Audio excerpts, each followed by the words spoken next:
Then he goes into this story about how he got the text that no parent wants to get about his kid was on lockdown for school's possible shooting. And then later they got the text that everything was all clear. All right, well, how does that relate to the Second Amendment? All right. Have you ever wanted to get a pilot's license? Well, here in San Diego, pilots can fly almost every day from San Diego's best place to learn how to fly in the world. Learn to fly with San Diego Flight Training International. Check out the deals just for gun owners and radio listeners. 1 hour of ground school. God, see, I'm already on guns. 1 hour of flight with the instructor. Yep, you get to fly. Normally $400, but for listeners, it's $350. Getting started is easy. Give them a call at 858-569-1822. That's 858-569-1822. All right. Hey, I think we got Jim Miller on the line. We should. Hey, Jim, how you doing, buddy? Doing very well. It's a nice Sunday afternoon. Yeah, beautiful out, isn't it? Yep. All right. So what are we going to talk about? So, Jim, I have a little bird that's told us that you're going to share with us a little bit about the Terra Lawson Remer's Gun Violence Reduction Summit. So I read some articles, and I'd like to hear it from you, though, with your legal knowledge there and kind of your spin and your perspective on it. I would love to hear a little bit about it. For those that don't know, please share first what it is, and then we'll kind of get into the weeds of all the rest. Of course. So, Supervisor Terra Lawson Remer held a Gun Violence Reduction Summit. That's the exact title that you just mentioned. Took over the council chambers for the County Board of Supervisors, and then brought in all of these anti-Second Amendment folks basically to espouse how guns are bad and laws that prevent law-abiding citizens from having guns are good. That's the overall tone to it, and how California is, passing all these common sense laws, and of course it's the activist judges and the 6 on the Supreme Court and quote unquote 1 locally. We all know who that is. Judge Benitez is taking matters into their own hands to basically vilify their efforts, and to they hate kids. Basically, if you like guns, you hate kids. That was kind of an overriding theme. So. But they took 2 full hours. They had 4 panels. They had video messages from such luminaries such as Sarah Jacobs, right? Nothing like having a multi-millionaire trust fund baby tell you that you can't have your guns. That was awesome, amongst others. So, but the special keynote address that came in, and he showed up in person live, Attorney General Little Bobby Bonta showed up. Wow. I very much enjoyed shaking his hand and looking him in the eye and letting him know that I was the Jim Miller in the Miller versus Bonta lawsuit. His face and body language dropped dramatically when he kind of put the 2 and 2 together. It was awesome. That was awesome. I love doing that. Did you know he was going to be there before you went? He was listed on the speaking, but these types of things, Bonta doesn't show up to these, generally speaking, unless he does it by, like how Sarah Jacobs did it, some sort of a video pre-recorded call or maybe Zoom. But for him to be there in person and live, which I had a 50-50 kind of feeling on that, and he showed. I mean, to his credit, he showed, right? He didn't know whether he was walking into 100 San Diego County gun owners members or what actually happened, which is about 5 San Diego County gun owners members, at least that I recognized, and 100 Moms Demand Action and San Diegans for gun violence prevention, their orange and red shirts, which was the vast majority of folks sitting there. So obviously we know what their aim is. We know the spirit of what they're looking to do. I'm curious, did they actually discuss any true real core issues, or was it just more just speaking of just kind of spouting? So let's unpack that, right? They had 4 panels, but there was no public comment. There was no back and forth. It was each panel would have 3 or 4 speakers. They would each get 4 or 5 minutes.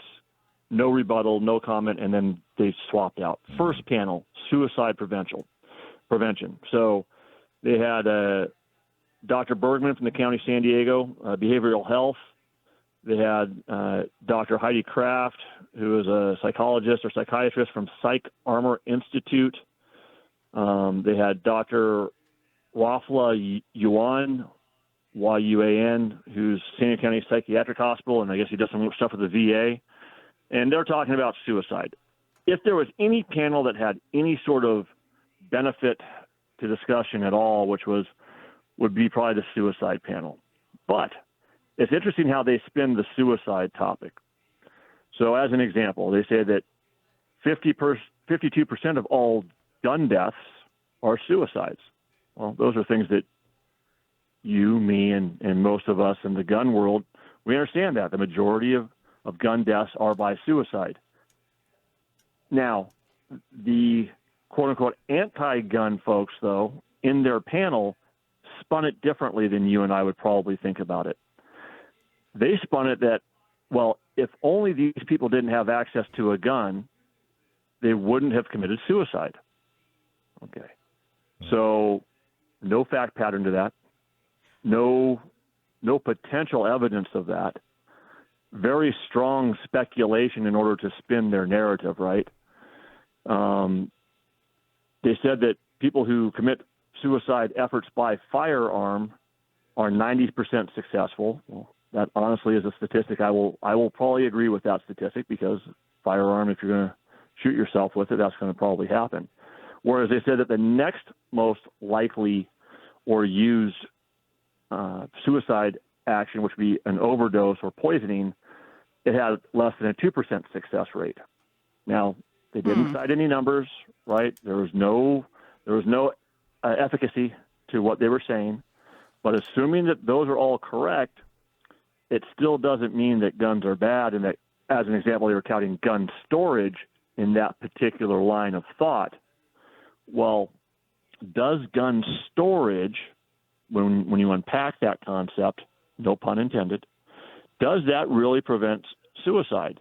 If the firearm is in a locked case that you have the lock to, or the combination thereof, how does that prevent your access to the firearm? It doesn't. Right. There's no statistic that they brought out, which was, if I'm there raising my hand and get the chance to ask these questions, I would ask, what is the statistic of the suicidal individual who has access to a firearm that's not locked, that is not theirs? Now, that's the statistic that I want to know about, to see if what you are now telling me has any relevance to a storage law or not. And, of course, that's not anywhere near how they present it. So that's panel number one. You go into panel number two. This is the community-driven peace work.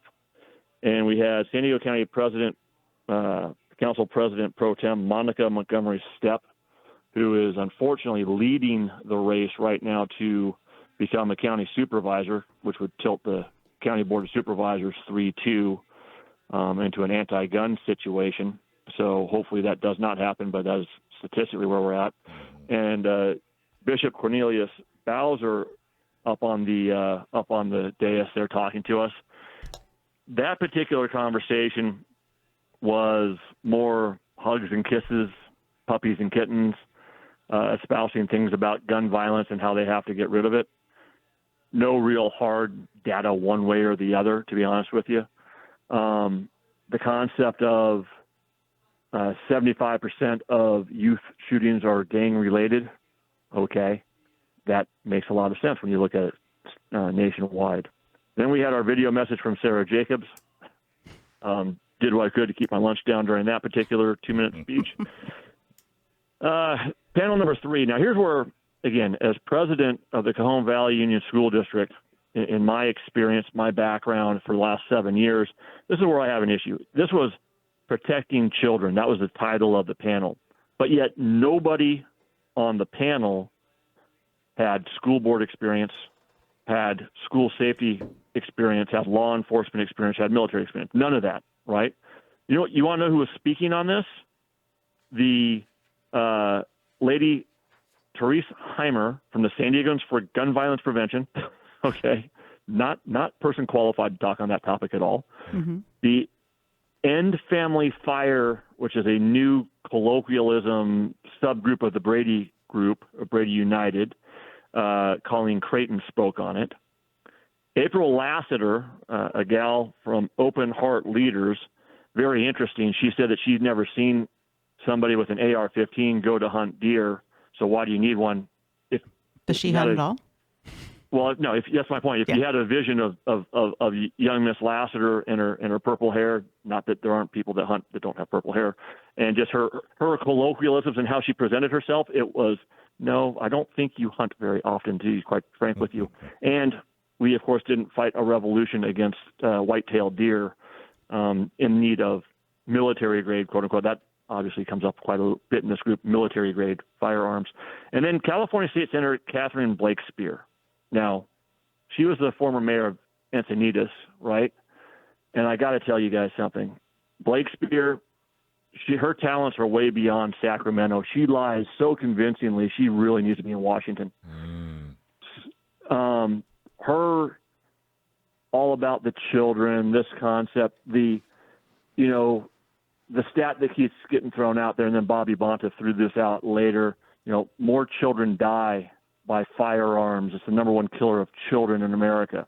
Now, that's not true, because for that statistic to be true, and I think those of us in the room know this, that's been debunked. They take out 0 to 1, and they add 18 to 19-year-olds. The fight for the Second Amendment is also happening in Orange County and Inland Empire. Orange County gun owners and Inland Empire gun owners lead the fight on the city and county level to defend and protect your self-defense rights. How do they do it? They do it by fundraising and getting local pro-gun candidates elected. Become a member today. Go to iegunowners.com/join. Or if you're in Orange County, that's ocgunowners.com/join. And join the growing number of responsible gun owners stepping up to defend our Second Amendment right. That's iegunowners.com or ocgunowners.com. All right. Hey, you want to talk about the winners? Yeah, let's go ahead and do it. So we got some winners. So we got our Subscribe and Win, our weekly little event that we have every week. You subscribe to our email list, and you have an opportunity to win some swag. So our winner this week, Diana Sardina. Excellent. Diana. So Diana, go ahead and email us. Email us at prizes@gunownersradio.com to claim your T-shirt or hat. Absolutely. Hey, we got Gary Gibson back in the house. But hold on. Whoa. We still have more? Jim. We have Jim in the wings. Oh, I'm sorry. Jim is back. Oh, my goodness. All right, Jim, so continue where you were. Well, first, Dave, if you forget about me again, I'm going to have to drive one of your cars. Okay? Just keep that in mind. Whichever one you want is fine with me. There we go. And I'll wrap up, guys. So, long story short, coming back to State Senator Blake Spear and the stat that continuously was thrown out there about children, number one death of children now being firearms versus anything else. Again, they skew that stat. Mm-hmm. They take away 0 to 1 age group, right? So newborns to 1 year old. And why do they do that? Because SIDS, sudden infant death syndrome, is the number one cause of death amongst infants. Mm-hmm. Then they add the 18 to 19-year-old category as quote-unquote children, but they don't tell anybody that they're adding adults into the children category. Now, why do they do that? Go back to the previous panel where they say 75% of deaths by homicides of kids are gang-related. Well, they capture that extra, the 17, 18, 19-year-old gang member now in that statistic. Mm-hmm. So if you listen carefully, and of course, if you just open your phone and Google it, you can find out what the real statistic is. But of course, the people in the audience are just sitting there eating all this stuff up as if it was actual gospel. And Blake Spear also went on to say that in California now, more people die from gun deaths than they do from automobile accidents. That's completely wrong. Even the CDC number is on that. She's off by 1,000 people of all basis for firearms. So in 2022, the number, and again, it was easy to look up, the number of people that died due to car deaths was 4,407. So 4,407 people died in a car accident in 2022. Firearms related of any type, inclusive of suicide, 3,570. So, I mean, they just lie to their audience. They lie to their base, and their base just eats it up. The last panel, though, scooting off to the last one, plus Bonta, holding the firearms industry accountable. Now, this was San Diego Council member Marty Von Wilpert, who was San Diego's deputy city attorney, talking about how ghost guns, right? It's October, it's Halloween. We got to talk about ghost guns, don't we? Just the lack of understanding. They're feeling that an 80% lower or a slide on its own is a gun and should be serialized, and as such is a danger to the community. And again, their base just eats it up. Like, oh no, an unserialized lower. Do you think that 95% of the people sitting in that audience understand what an 80% lower is? Absolutely not. No. To them, it shoots out 50 caliber rounds at 5,000 rounds per minute. You know, it's just unbelievable. Of course, our favorite, the city attorney Mara Elliott's up there on the stage talking about her red flag laws and, you know, the unconstitutionality trying to say that her red flag laws are constitutional, which we certainly believe are not. But and Chris Ward, who's never been a friend of the firearm side, just talking, to be frank, just again, they're politicizing, they're pandering. Nothing that they said, when you really break it down on a statistic or a reality base or how functionality of firearms or the Second Amendment works, none of it's true. Zero. But they're playing to their audience. And then finally, Bobby Bonta walks up there. And, of course, take a moment of silence for Dianne Feinstein, who died that day. And, of course, was a big, she got the assault weapons ban passed. And, everybody's, of course, a little tear shedding. Well, maybe not me, but people are shedding tears over it. Then he goes into this story about how he got the text that no parent wants to get about his kid was on lockdown for a school's possible shooting. And then later they got the text that everything was all clear. All right, well,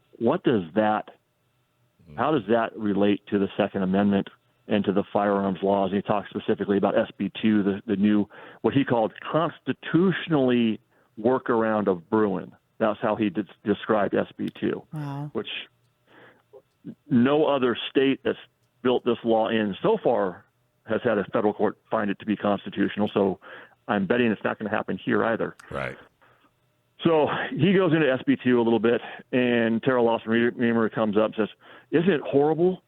I can't think of a single bank teller that would ever want somebody with a gun in their bank." And I'm sitting there to myself, Terra, you just said earlier about how you were a lawyer and economist and how this is important to you. And I'm in the back of my head going, when was the last time you were in court as a lawyer, Terra? Because for me, it was that morning in 2 different courthouses. But so you don't know what you're talking about there. But then when were you a bank teller, Terra? Supervisor Remer, when were you a bank? Because I was a bank teller. I worked for 3 years going through law school in a bank. I'll tell you right now, when somebody pulls out a gun and puts it in the face of the teller, that never happened to me. I'm pretty sure that teller would want another properly trained, armed individual holding the CCW there for them. So some of these statements, because they didn't allow any manner of public comment, when they go unchallenged, it just sounds good. I would really have appreciated the media, and everybody covered this, all the station. I mean, it was just a bank of cameras. I would really have appreciated the media holding a little kind of chalk talk, so to speak, out in the hallway when it was all said and done with all of the panelists, and then see if anybody else had something to say, because, well, that would have been a perfect opportunity for me to at least ask the question or two of the panelists that would have at least put them on their heels on how to have to answer. But unfortunately, that didn't happen. But look, they didn't want that to happen. They don't want that to happen. Of course not. But the thing of it is, on the bright side, if they think they can get once it goes to court and gets appealed and gets up to where it needs to be, then all of this will be for naught. Wouldn't you agree? Oh, yeah, but in the meantime, right? In the meantime, Dave, we're stuck True. We're stuck with generally a 6-year period. How long has it taken for Duncan to get back out? Yeah. Right, and we just got the Duncan ruling. How long has it taken for my case to get out? When Duncan came out, I thought for sure that Judge Benitez would have a new ruling on the Miller case. Mm-hmm. So I expect that any time now. I mean, literally any day we expect Benitez to have the new ruling on my case as well. But there's still this long process. In the meantime, these stays go into place. There's no reason, based upon Duncan, that we shouldn't have normal capacity magazines today, except for, inclusive of those of us that got them during Freedom Week in March of 2019 now. But there's no reason why the Miller case needs to be stayed. We should be able to take all the nonsense, fin grips and whatnot, off of our ARs and other platforms now. Let the state who's lost, let them chase us. There's no reason for these stays, in my opinion, to be put in place now that we've won. And they're still not taking guns away from the criminals. That's the bottom line. That's the bottom line. And that's what I would do if I was ever in a situation. I would just look them dead in the eye and say, fine, but how are you going to take guns away from the criminals and not go away until they answer it? But then they lie. They can't answer that, Dave. They cannot answer it. It's very nice talking to you, Jim. Thank you, guys. I appreciate being on, as always. If you ever need me, you know how to get me. We sure do, buddy. Thank you very much. Be safe, and we'll talk to you down the road. Thanks for watching this clip from Gun Owners Radio. If you're watching mainstream media, you're not getting the truth about guns. Gun Owners Radio is the easiest way to stay on top of the Second Amendment fight, the fight for your self-defense rights. You can watch our live stream on YouTube every Sunday from 4 to 6 p.m. California time, or if you're in San Diego, AM 1170, FM 96.1, The Answer. We're also available on your favorite podcast platform. Just search Gun Owners Radio and you'll find our show. Like and subscribe to help defend and restore the Second Amendment, not just in California, but across the country.